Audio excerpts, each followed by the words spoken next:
Adiala jail, Imran Khan से मुलाकात का दिन। 10,000 कारकुनान की आमद। पंजाब से बड़ा काफिला रोका गया, धरना जारी। अडियाला जेल के बाहर गैर मामूली सूरत हाल है। इमरान खान से मुलाकात का दिन, लेकिन रास्ते बंद, कैंटीनर्स, नाके और रुकावटें हर तरफ। नाजरीन, आप तमाम से दरख्वास्त है, ये वो हकाइक हैं जो आजकल आपको देखने में नहीं आ रहे। हम वो खबरें सामने ला रहे हैं जो जमीनी सतह पर पेश आ रही हैं। अगर आप सच जानना चाहते हैं तो हमारे साथ जुड़े रहें। चैनल को फॉलो, सब्सक्राइब करें, वीडियो को लाइक करें, अपनी राय कमेंट में दें। अडियाला जेल की ताज़ा सूरत हाल और अहम मनाजिर इस वीडियो में। Opposition leader Punjab assembly Moin Qureshi की क़यादत में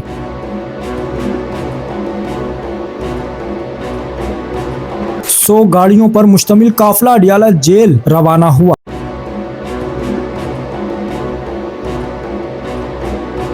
चक्री इंटरचेंज पर काफिला रोक लिया गया।